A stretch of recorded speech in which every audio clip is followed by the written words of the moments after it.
और पिला स्नेह आशीर्वाद।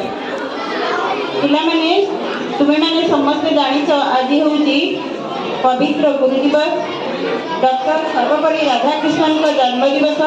आम भारतीय माने प्रत्येक वर्ष यही दिवस को गुरु दिवस हिसाब से पालन कर कहीं ना गुरु होती आम जीवन पथ प्रदर्शक से आम कहीपर guide friend guide and philosopher जी कि आमको उन्नतिर चरम सेवार उपनीत कराई। गुरु बिना कहीं भी उन्नति पथरे अग्रसर हो पारानी।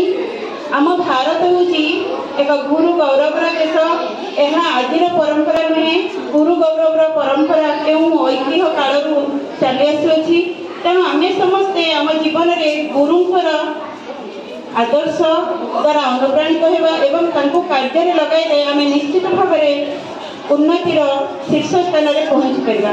आम केवल यही दिवस को पालन करदे यथेष्ट हो नहीं। तेणु गुरु जहाँ कहते जहाँ करूँ अनुसरण करवा निश्चित भाव में आम उन्नति अग्रसर हो पार।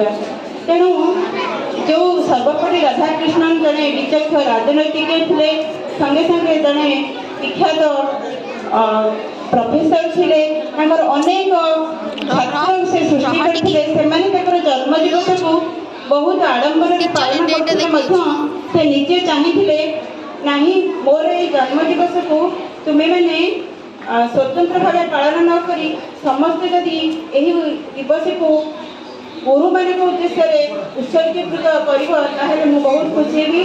से ही कारण 1966 मसीहा आम समस्ते सेप्टेम्बर मास 5 तारीख को पवित्र गुरु दिवस रूपे पालन कर। तेणु मु गोटे संस्कृत श्लोक अच्छी अज्ञान तिमिरांधस्य ज्ञान जन शलाकया चक्षुरुन्मीलित जैन तस्मै श्री गुरुवे नमः। अर्थात जे आमको अज्ञान रूपक अंधकार को दूरीभूत कर ज्ञानर आलोक प्रदान पूर्वक आमर जीवन सर्वांगीन उन्नति पथरे आमको अग्रसर कराई था होती गुरु। प्रत्येक व्यक्तिर जीवन में गुरु ना से आग को अग्रसर हो पारे।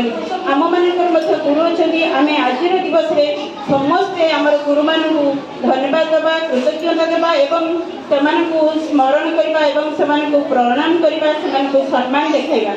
ये कहवा संगे संगे गुरु उद्देश्य गोटे कविता देखी